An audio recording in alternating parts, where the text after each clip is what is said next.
Amados hermanos que están llegando en este momento a escucharme, aunque hayan estado escuchando a nuestro querido hermano Adiel con su clase de lección de la Escuela Dominical, Iglesia Bautista Sion, los que se están conectando en este momento. Nuestra Iglesia Bautista Sion está en Miami Springs y nosotros le damos gracias a Dios de que ustedes nos permiten llegar a sus hogares en medio de este tiempo de pandemia para poder predicar y compartir la palabra de Dios con ustedes. Vamos a tener una palabra de invocación antes de seguir adelante en el culto de esta mañana. Oramos. Amante Padre, estamos agradecidos porque nos da la oportunidad, Señor, de llegar a nuestros hogares, a nuestros hermanos y a muchas partes, Señor, en este mundo con el mensaje a través, Señor, de estas ondas.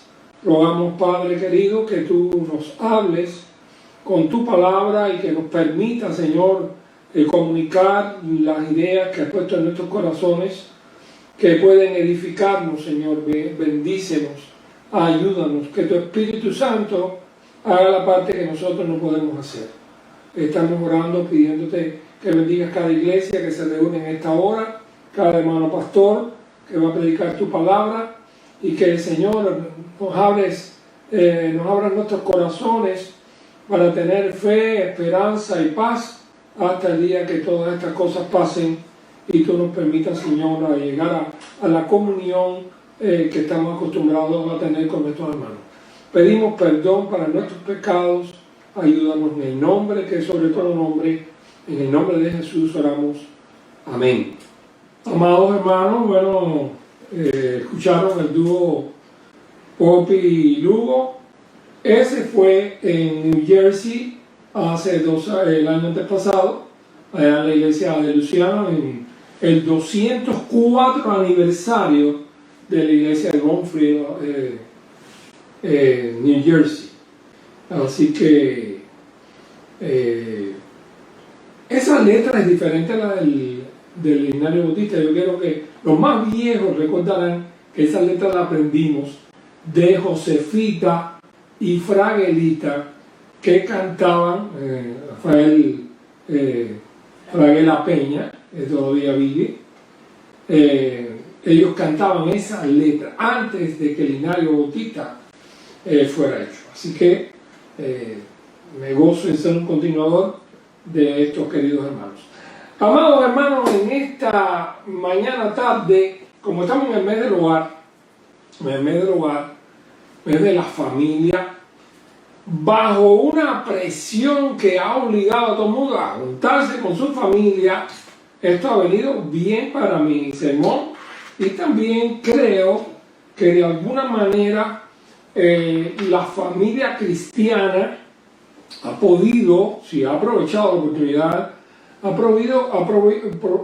podido relacionarse más. Uno de los grandes problemas que tiene la vida moderna es que casi nadie vive en la casa.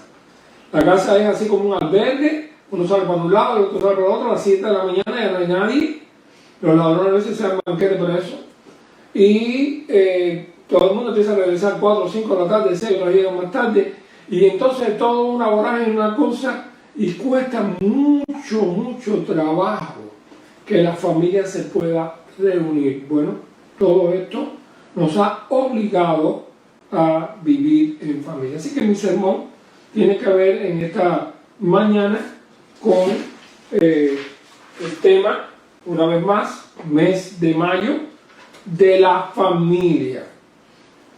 Quiero decirle que, una aclaración nada más, que Jesús, los apóstoles, predicaron mucho de la Biblia, pero todo el Antiguo Testamento. No estaba en el Nuevo Testamento hecho, pero las páginas del Nuevo Testamento están llenas de mensajes, historias de Deuteronomio, Salmo, Isaías, Éxodo. Bueno, está lleno porque el basamento familiar, el basamento doctrinal y el basamento de Dios con su pueblo fue preservar la familia y el mensaje desde el principio. El texto que aparece ahí, tema de nuestras ideas en esta mañana, es cuando el Señor Jesucristo llega a Gadara, capítulo 5 de Marcos, y se encuentra un problema familiar para el barrio, para toda aquella gente que vivía en aquella región. Había un muchacho, un hijo del barrio, que estaba endemoniado. No era que estaba loco ni nada de esto. En este caso la Biblia aclara que era un endemoniado, y lo saben por toda la historia, que no puedo leerla. Así que lo único que dice la historia es que cuando llegaron Jesús con los discípulos al otro lado del mar, Marcos 5:1, cuando salió él de la barca, enseguida vino a su encuentro de los sepulcros un hombre con un espíritu inmundo, que tenía su morada en los sepulcros, es decir, que vivía en el cementerio. Nadie podía atarle, ni aún con cadenas. Es un poder sobrenatural, porque el poder demoníaco, porque muchas veces había sido atado con grillos y cadenas, más las cadenas las había hecho pedazos, los grillos desmenuzados, y nadie le podía dominar.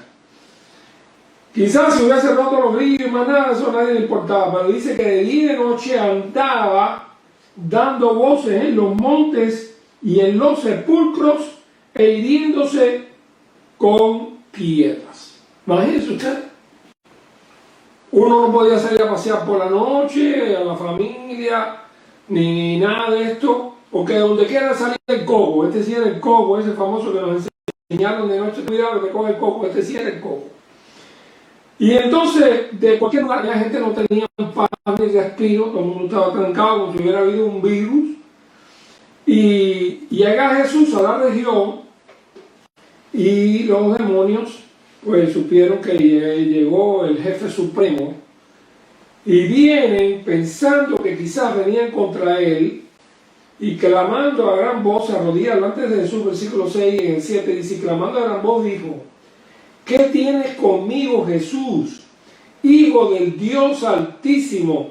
Te conjuro por Dios que no me atormentes, porque Jesús, cuando lo vio, estaba repitiendo y decía, sal de este hombre, espíritu inmundo. Así que, si quieren una teología del conocimiento que los espíritus tienen de Cristo, pues miren, saben que es el Hijo del Altísimo, saben que tiene todo poder. Así que Jesús le pregunta, ¿cómo te llamas? Respondió diciendo, Legión me llamo, porque somos muchos. La historia final, Jesús le sana a este hombre, le saca los demonios, se lanzan arriba de un hato de cerdos, los cerdos se caen por la montaña, se ahogan, y después vinieron los que apacentaban los cerdos, huyeron, y fueron a la ciudad, dieron la noticia de lo que había pasado.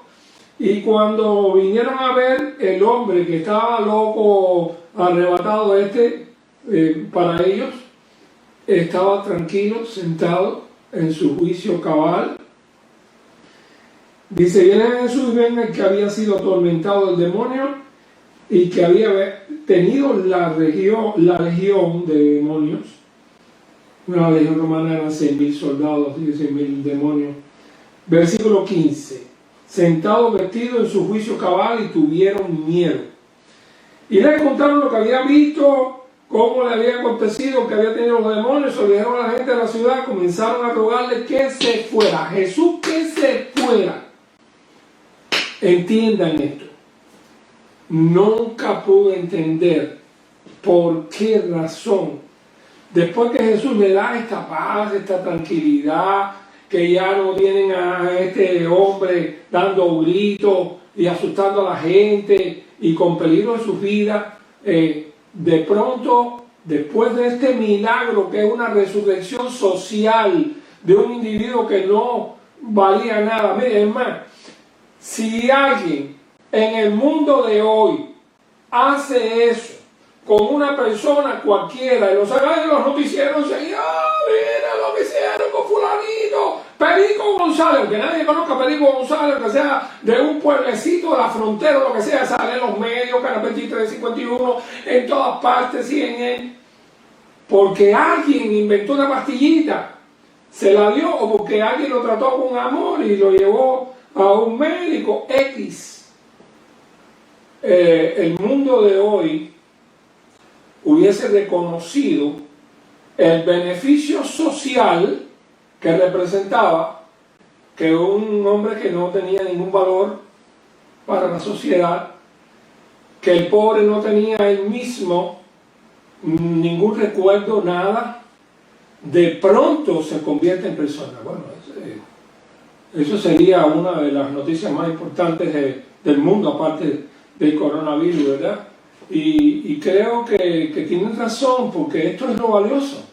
Lo valioso es la vida, lo valioso es el sentir. Las cosas materiales pasan, ¿no? Que se quemaron 200 casas, bueno, después de todo un tiempo, los seguros, esto y lo otro, bla, bla, bla, la gente va a perder. Lo que más valioso va a ser de todo eso son los recuerdos, los que no pueden ser repuestos.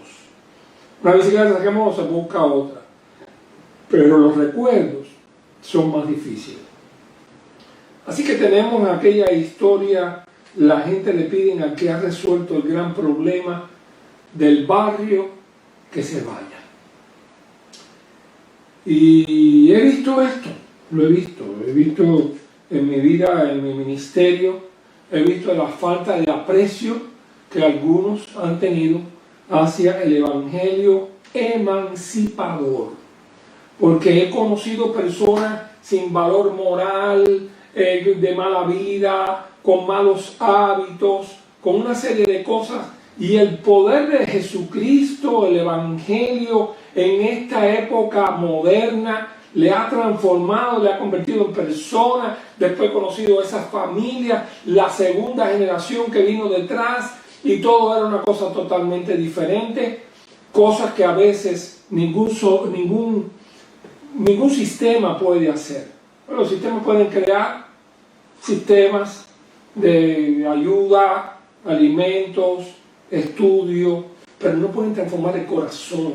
Hay muchas personas que abandonan todos estos programas y destruyen su vida.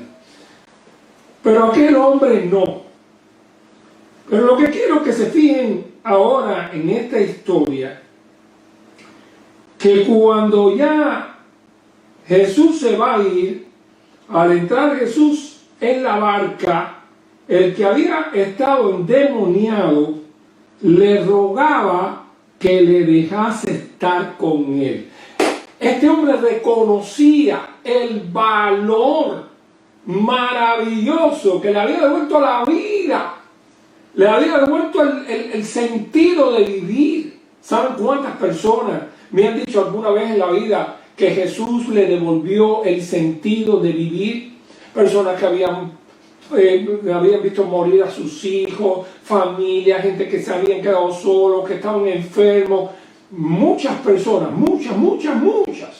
En mis años de pastorado he visto, trabajo misionero y evangelístico, he visto estas personas que me dicen: pastor, Jesucristo cambió el sentido de mi vida, me devolvió en medio de crisis tremendas, que nada me trajo paz, Cristo me dio la paz. Así que ahora este hombre quiere seguir con Jesús. Y escuchen ahora la respuesta enigmática de Cristo.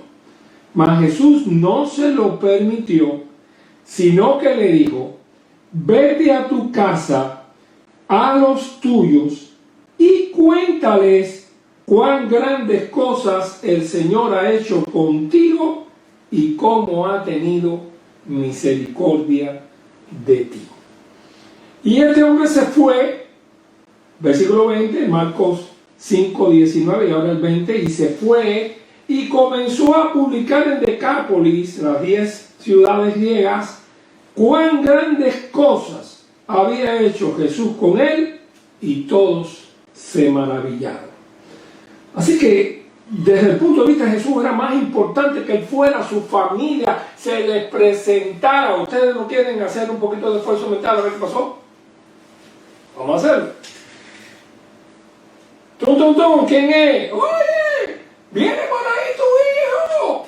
¡Ese que está loco! Sí, escuche, ten cuidado, que viene, dice: no, viene raro. Que tiene que viene raro, dice: que viene tranquilo. Y entonces venían amigos de él caminando con él al lado. ¿Y tú cómo te sientes? Hasta llegar a su casa. Y yo supongo que habría que hacer una película de esa de la que le daba, ¿verdad? Le hace nudo a la garganta, mamá que lo ve, o los hermanos, lo reciben, lágrimas, alegría, ¿qué te pasa? ¿Está bien? Sí. Y que él tiene un mensaje espectacular para todos los vecinos, para todo el mundo que se reunió, de ver qué había ocurrido en este hombre, y él tenía un mensaje que darle a su familia y a sus amigos. Así que Jesús prefiere, y le hacía falta seguidores, le hacía falta gente con él que llevaran el evangelio, pero le hacía más falta a Jesús, este hombre siendo un misionero en su casa y en su alrededor donde había vivido, que en un lugar ajeno. A veces uno tiene que primero dar testimonio a su familia. Bueno, eso mismo ocurre con Pablo. Después que Pablo se convierte, recuérdense que él estuvo allá por Damasco y todas esas cosas un tiempo. Cuando él regresa con Bernabé a ver a los apóstoles para presentarse, decirle que ya no era un perseguidor, que él ahora era un cristiano, había sentido el llamado y que él ahora quería predicar el evangelio. Y resulta que cuando llegó a Jerusalén, estoy leyendo Hechos capítulo 9, versículo 26, trataba de juntarse con los discípulos, pero todos le tenían miedo. Este es el coco, pero este es el coco no loco, el coco que perseguía a los cristianos, los mataba, los arrastraba por las calles, los entregaba en la cárcel, o levantaba la mano para que dieran el voto y los mataran. Este era un enemigo de corazón de los cristianos, quería que los hicieran a todos puré. Cuando llegó a Jerusalén trataba de juntarse con los discípulos, pero todos le tenían miedo, no creyendo que fuese discípulo. Entonces Bernabé, tomándolo, lo trajo a los apóstoles. Imagínense cuando llega Bernabé por allá: ¡ay, Bernabé! ¡Este está loco! ¡Mira quién trae al enemigo número 1 del cristianismo! Bernabé, tomándole, lo trajo a los apóstoles y les contó cómo Saulo había visto en el camino al Señor, el cual le había hablado, y cómo en Damasco había hablado valerosamente en el nombre de Jesús. Y estaba con ellos en Jerusalén, entraba y salía, hablaba denodadamente en el nombre del Señor, disputaba con los griegos, pero estos procuraban matarle. Cuando supieron este lío que había para matarle a él, dice versículo 30, le llevaron hasta Cesarea y le enviaron a Tarso. ¿De dónde era Saulo? Saulo era de Tarso.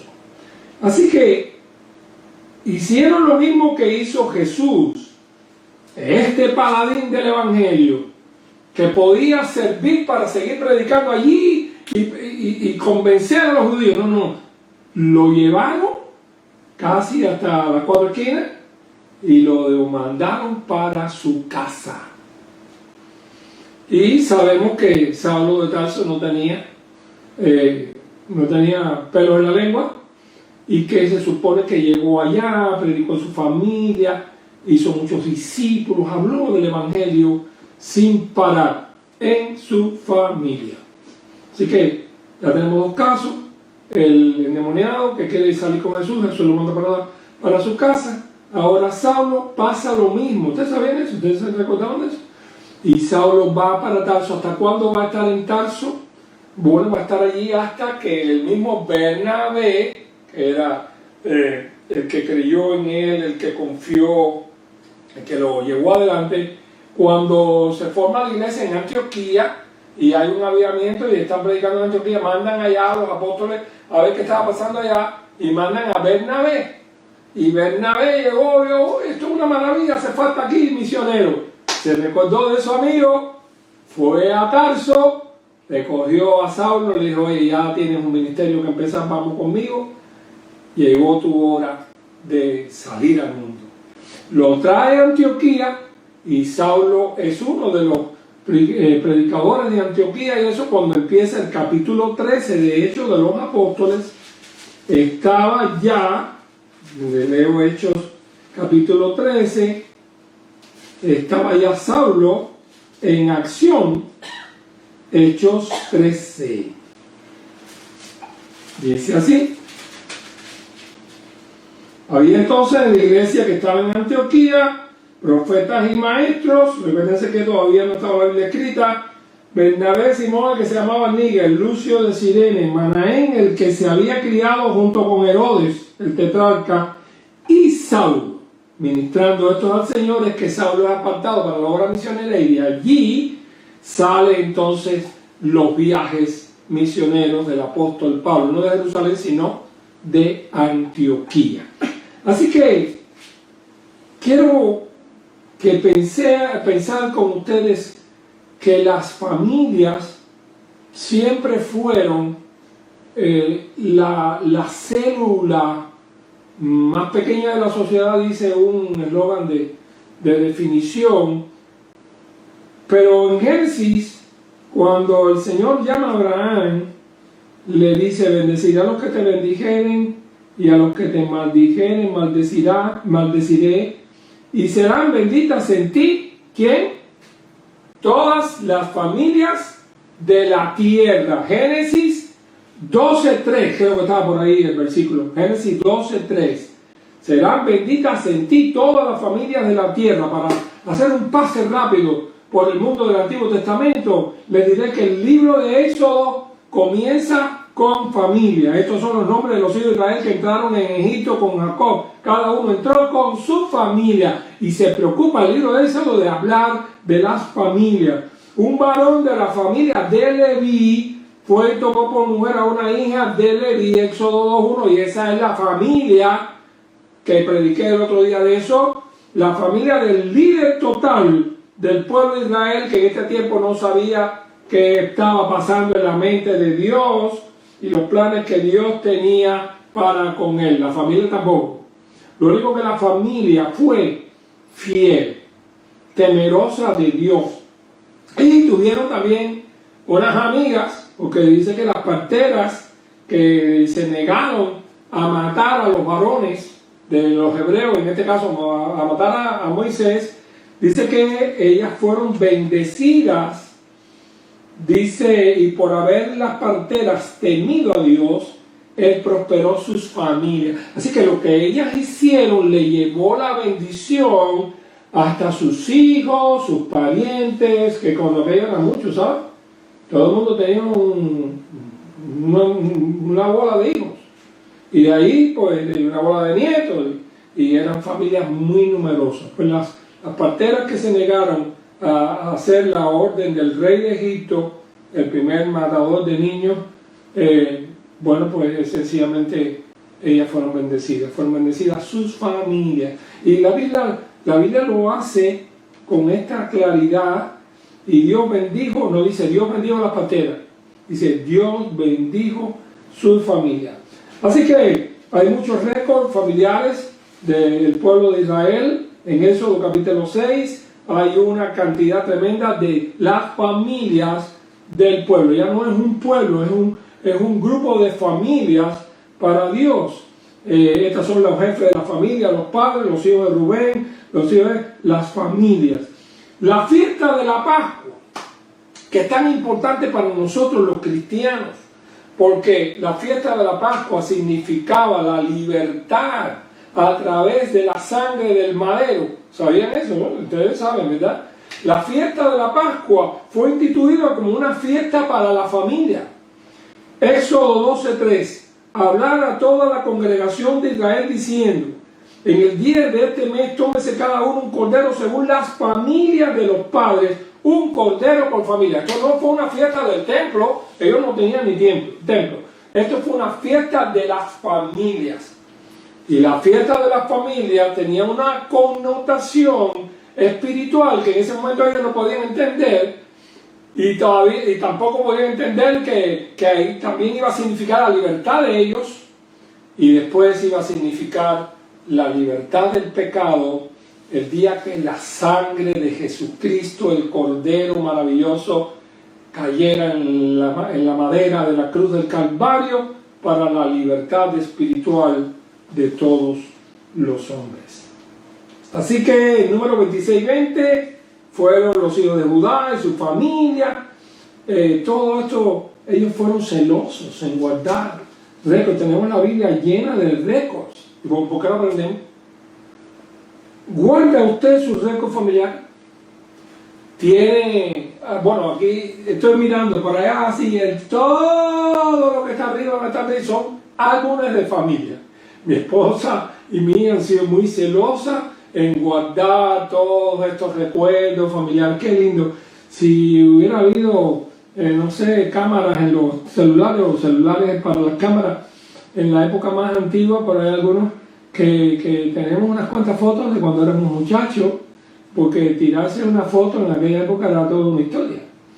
Había que tener una camarita coax, que eran las únicas que existían, aquella que había que taparle el sol, y después había que buscar la manera de revelar aquel rollito, que casi siempre eran de 12 fotos, con todas las dificultades, el costo y todas esas cosas. Y lo cierto es que el que tiene la oportunidad ahora de tener récord, de tener álbumes, de tener recuerdos, quizás es posible que las nuevas generaciones no se den cuenta de eso. Había antes un refrán que decía: recordar es, a ver, díganlo los mayores, volver a vivir. Recordar es volver a vivir. Este es un buen tiempo para vivir en familia y dejar un legado familiar. Tienes fotos. Aquí le tiramos fotos a todos los hermanos de la iglesia que pasan por aquí en algún momento. Nos tiramos fotos, que sea de lejito, nos tiramos fotos con ellos, porque esto va a servir. Un día vamos a reunir todas esas fotos, las fotos de la pandemia. ¿Tú sabes eso? Eso va a ser histórico, mundial. Eso es algo que al pasar los años no hay nada parecido. Las fotos de la pandemia. Y vamos a tener muchísimos hermanos. Si usted, mi hermano, todavía no ha pasado por la casa del pastor, aprovecha para tirarse una foto antes de que se acabe la pandemia. Y entonces, así que es una vida demasiado pragmática. Siempre los jóvenes a veces le dan por botar las cosas que sean viejas, y nosotros los viejos lo que hacemos es guardar todas las cosas más viejas. La de la familia, los padres, los abuelos, los tíos, la casa donde vivimos, el primer perro que teníamos, las mascotas. Les aseguro que a algunos no les dicen nada, pero cuando pasen los años, sentarse a ver esos recuerdos le traerá una sonrisa a la vida y un qué bueno, gracias a Dios por todo lo que me diste. Aunque se haya perdido, estoy seguro de que los más ancianos de lo único que tienen el gozo es de recordar toda la parte buena que Dios les dio en su vida. En Números y en otros libros del Antiguo Testamento se dan también muchos récords. Por un tiempo fueron 12 tribus, vino un lío. En un momento en la historia, cuando la familia se divide, y eso le pasa a todo el mundo. Todo el mundo, los hijos se marchan. La familia de Israel era una familia unida de 12 tribus, después vino el reinado, y aún en el reinado eran 12 tribus, pero llegó un individuo hablando con palabras altisonantes, haciendo grandes promesas. Se llamaba Jeroboam. Y Jeroboam logró que 10 de los hijos se fueran con él y alquilaran un apartamento en Samaria, para decirlo de una manera actual, y en Samaria hicieron el reino de Israel. Así que Israel se dividió en dos. El reino llamado Israel en el Antiguo Testamento, 10 tribus al frente de Jeroboam, y el reino de Judá, que no se dividió, no salió con él, Judá y Benjamín, que su sede era en Jerusalén, como siempre fue Jerusalén la sede del pueblo de Israel. Pero ellos, estas dos tribus, 10 tribus se fueron. Estos sufrieron. Ellos se fueron, dejaron al Dios de sus padres, dejaron la ley, dejaron el buen entender de la obediencia a Dios, se fueron detrás de los Baales, detrás de los ídolos del mundo, y al fin y al cabo, pasando los años, cuando vino la invasión de Tiglat-Pileser, rey de Asiria, se los llevó. Venía del norte la invasión, pasó primero por Samaria, por toda aquella tierra, y desaparecieron. Es por eso que cuando después regresan a su tierra, los que regresan son los judíos. Porque Tiglat-Pileser se lo llevó para el sur y para otros lugares. Esta gente no regresaron para atrás. Cuando 100 años más tarde ya viene la invasión de Nabucodonosor y ya Israel había perdido la pureza que los defendió en aquel entonces, y ellos son llevados a Babilonia para ver si aprendían a obedecer a Dios. Ya los que van para Babilonia son los judíos de Judea, que vivían en Jerusalén, y durante 70 años ellos están allá. Son grupos de familias, y de la fidelidad de un grupo de ellos no había templo. Ellos tenían que decidir vivir solos y comunicarse con otros igual, y ahí está Daniel, decidió en su corazón no contaminarse. Otros 3 amigos de él le siguieron, Sadrach, Mesach y Abednego, y así fueron influyendo aquel mundo en Babilonia. Ellos fueron eje de los avivamientos que ocurrieron alrededor de esto, fiesta del Purim y todo lo demás. Y Mardoqueo, Esther, Nehemías, Esdras, son un grupo de personas, y otros que no conocemos, miles con ellos, que cambiaron la historia del exilio en Babilonia y de la maldad de aquellas gentes. Después vino el imperio medo-persa, Ciro los dejó regresar a su tierra, y cuando ellos regresan a su tierra es como una fiesta. Venían todos, eran querido venir toda la familia, ¿verdad? Las 12 tribus, nada más que vino la tribu de Judá y Benjamín, que fueron los últimos que se habían llevado, y empezaron a reconstruir. Óyeme, aquí volvemos a ver otra de las cosas que las familias hacen: trabajar unidos. Así que cuando llegaron, empezaron a hacer el templo, y después vino Nehemías y empezaron a reedificar el muro. Del trabajo en el muro aprendí mucho. Dice que cuando ellos empiezan a hacer, porque los muros de Jerusalén habían estado destruidos por todos estos años, que ellos estaban lejos. Ahí cualquiera entraba, cualquiera salía. En una ciudad antigua de aquella época, con tantas bandas armadas, no tener muro en la ciudad era como estar en el medio de un campo, ahí a todo el que quiera robar, que robe. Entonces ellos decidieron reedificar su muro, y Nehemías vino a ese trabajo. Cuando ellos empiezan el trabajo de reparación, dice que cuando leyeron Sanballat, Horonita, Tobías el siervo Amonita, Gesén el árabe, hicieron el cambio de nosotros. Estoy leyendo en Nehemías capítulo 3. Y nos despreciaron diciendo: ¿qué es esto que hacéis? ¿Os rebeláis contra el rey? Y en respuesta le dije: el Dios de los cielos, Él nos prosperará, y en nosotros sus siervos nos levantaremos y edificaremos, porque ustedes no tienen parte, ni derecho, ni memoria en Jerusalén. En el capítulo 4, cuando leyeron los enemigos, pues nosotros lo que hicimos fue irnos cada uno a la tarea. Desde aquel día la mitad de mis siervos trabajaban en la obra, y la otra mitad tenía lanzas, escudo, arco y coraza.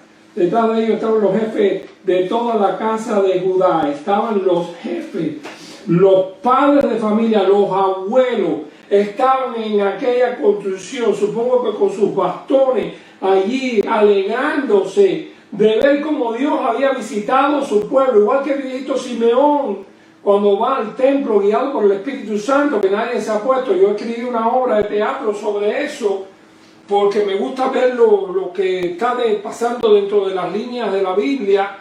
Él está en su casa, de pronto le entra una inquietud, quiere que lo lleven al templo. Bueno, ¿por qué tú quieres ir para el templo? Sí, yo quiero ir para el templo porque yo voy a ver al Mesías. ¿Cómo tú vas a ver al Mesías? Bueno, y todo eso ocurre a sí mismo, lo dice Lucas. Y cuando él va allá al templo, es cuando Jesús es llevado, y entonces él toma al niño Jesús, lo carga en brazos y dice: ahora, Señor, despide a tu siervo en paz, porque han visto mis ojos tu salvación. Esos ancianos amaban, recordaban, anhelaban, esperaban, vivían para esperar el cumplimiento de las promesas de Dios. Y ahora estos ancianos de las casas paternas están allí viendo la construcción, gozándose.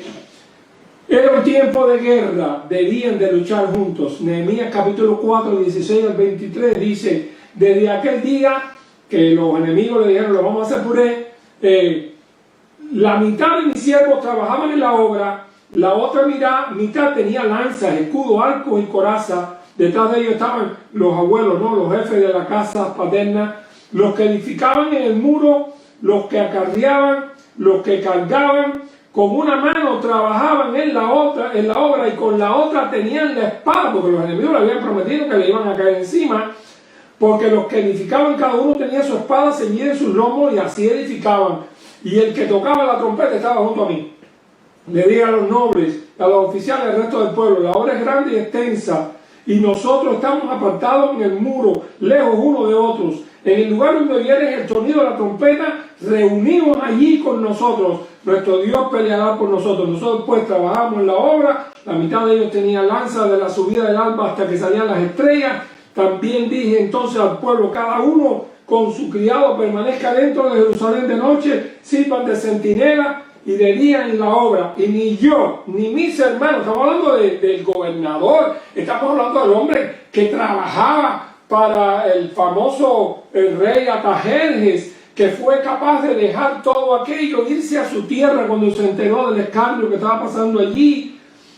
Ni yo, ni mis hermanos, ni mis jóvenes, ni la gente de guardia que me seguía, nos quitamos nuestro vestido, cada uno se desnudaba solamente para bañarse. Esto se ve en el mundo de Dios. Líderes que no son una élite, que lo ven todos famosos. No, ningún famoso. Que se levantan las marcas y trabajan con su pueblo, con su iglesia, en el mundo en el cual viven. Es una historia maravillosa de familias que se entretejen por la fe para convertir iglesias, para convertir en un pueblo de Dios que se ama, se trata como familia y no como una entidad. A pesar de todo esto, saben que no es fácil reunir a todos unánimes juntos, ni aun siquiera en los tiempos del avivamiento. Y hay una nota discordante. Se lo voy a decir porque la Biblia no lo oculta. Génesis 3:5 dice: e inmediatamente a ellos restauraron los tecoitas, pero sus grandes no se prestaron para ayudar en la obra de su Señor. Sus grandes, no solamente son pastores los que son grandes, pudiera haber cristianos y diáconos que son grandes. Ellos opinan, dicen, mandan, exigen, pero no pegan el hombro. Y la iglesia de Jesucristo es una unidad de todos. Nadie tiene más dinero que nadie, nadie es mejor que nadie, porque el único que es cabeza en todo eso es Jesucristo. Si alguno tiene una iglesia de estos grandes, la verdad que lo siento por ustedes, porque debe ser triste. Lo mismo que pasa en algunas familias. En la familia, son 5 hermanos y van a hacer un trabajito, está uno el otro, pero uno dice: ay, no, ¿qué va? Yo he estudiado mucho en la universidad, a mí conmigo no pueden, yo tengo que estudiar, yo tengo que hacer cosas. Y no, esta es la hora de la guerra, es la hora de trabajar juntos en el hogar, es la hora de que hagas gala de la familia, del apellido que llevas. Es la hora de ayudar a los que un día, cuando no tenías nada, ayudaron, como tu papá, como tu mamá. Estas familias siguieron trabajando en la obra, y sorprende ver cómo el pueblo judío mantiene los récords familiares y todas estas cosas. Volvemos a encontrar en la historia otra familia extraordinaria en los años 167 a.C., después del imperio greco-macedonio, tomaron la dirección del mundo de aquel entonces, el cuerno pequeño que había profetizado Daniel, Antíoco Epifanes. Las cosas que Antíoco hizo para que alguno le sienta hacia esto, en este libro que se llama El Nuevo Testamento, su trasfondo y mensaje, dice que Antíoco Epifanes, rey sirio que dominaba sobre los judíos en aquella época, dice que fue a luchar con Egipto. Estamos hablando de 167 a.C. No pudo ganarle, y de regreso para atrás venía molesto. De regreso en Antioquía promulgó los pasos para terminar con el culto judío en Jerusalén. Dice que su propósito tenía poco que ver con la devoción a la religión helenista. Lo que quería era unificar su reino sobre una base religiosa y poder controlar las ofrendas que se entregaban en el templo de Jerusalén. De acuerdo con sus decretos, llegaron a ser ofensas capitales la práctica de la circuncisión de los judíos, la observancia del sábado y de otras fiestas religiosas, aún el poseer una copia de las porciones del Antiguo Testamento. Los sacrificios paganos se convirtieron en obligatorios en el templo de Jerusalén y en los altares por todo el país. Antíoco ordenó que se erigiera una estatua de Zeus del Olimpo en el templo de Jerusalén y hizo que sacrificaran un cerdo sobre el altar sagrado. Antíoco se enfrentó a los judíos de una manera agresiva y chocó con una familia. Un anciano llamado Matatías Macabeo, que vivía en el pueblo de Modín, se levantó con sus hijos en armas, llamó a otros y cogieron a Antíoco de los sirios y los botaron de su país. Fue un tiempo de paz que tuvo Israel en aquel entonces, cuando llegó Simón, uno de los hijos de Matatías. Hermanos, en el Nuevo Testamento el Señor Jesucristo se valió de familias allegadas. La casa de Jesús fue la casa de Marcos, donde se supone que celebró la cena, la casa de Marta y de María.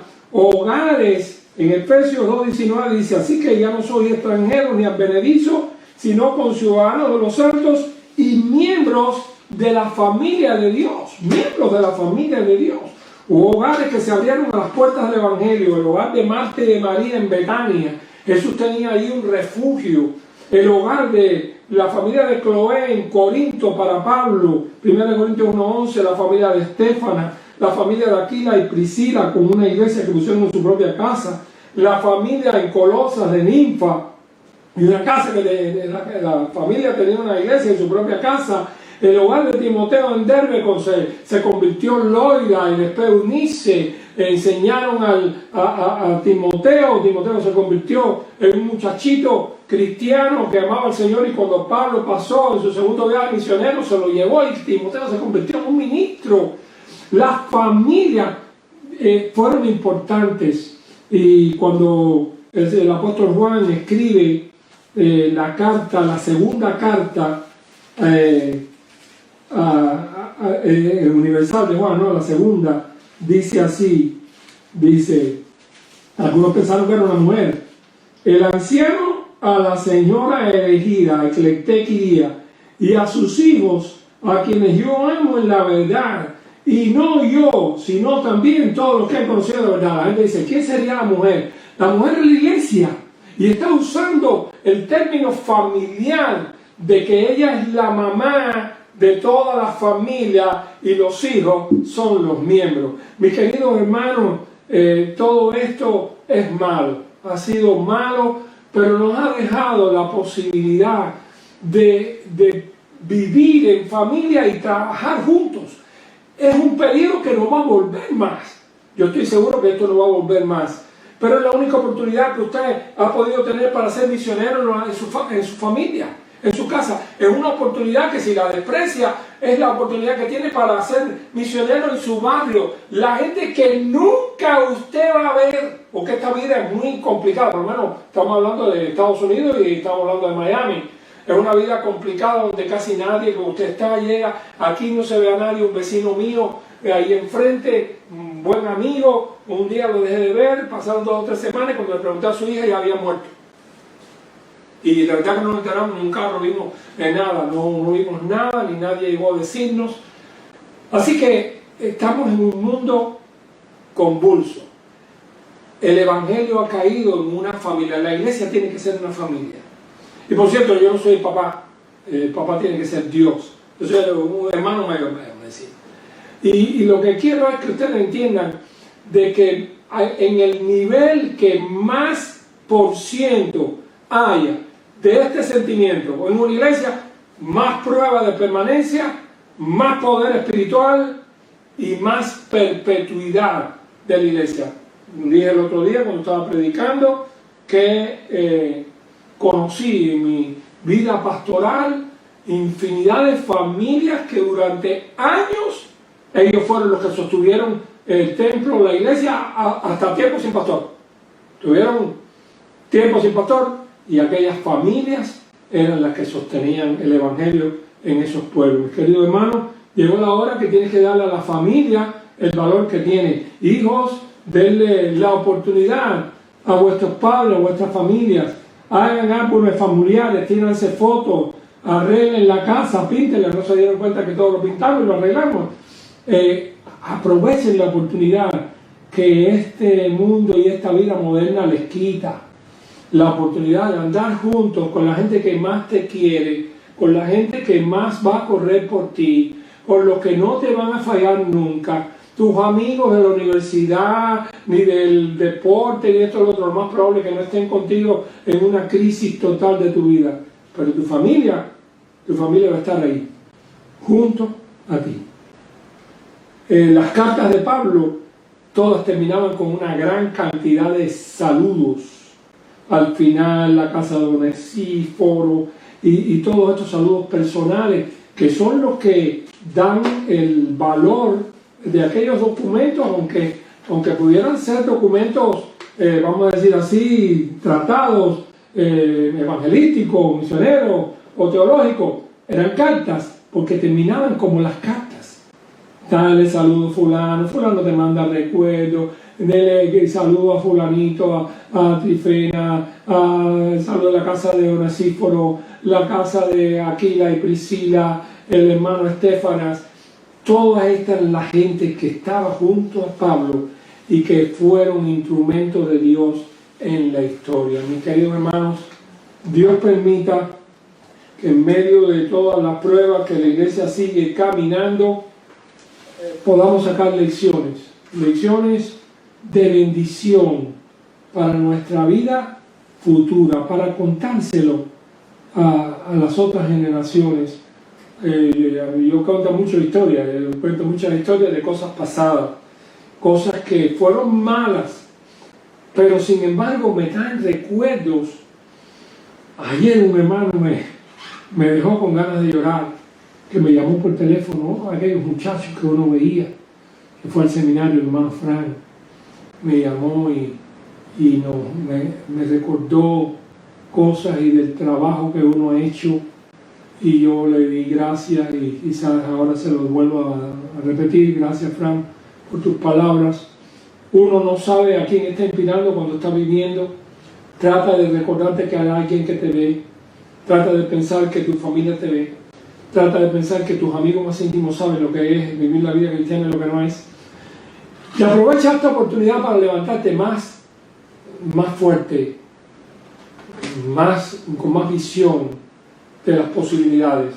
Yo creo que esto no se va a acabar nunca más en nuestra iglesia, que vamos a tener que buscar las oportunidades para transmitir, para llevar a otros lejos el mensaje de Dios. Tú y tu casa, mira por tu casa. Jesús se lo dijo al endemoniado sanado: ve a los tuyos y cuenta cuán grandes cosas ha hecho el Señor con nosotros. Cuéntalo, hermano. Oramos. Gracias, Padre, porque tenemos tanto que contar de las cosas buenas y lindas que has hecho con la vida de cada uno de nosotros. No hay ninguno de nosotros que esté escuchando este mensaje que no tenga cosas lindas de decir de todo lo que tú has hecho en nuestras vidas. Bendícenos, ayúdenos a ser comunicativos de la verdad y de la bendición, como otros son comunicativos de lo malo. Oramos dándote gracias, pidiéndote por nuestro pueblo y rogándote que tú nos ayudes a tener paciencia hasta el día que podamos darnos un abrazo.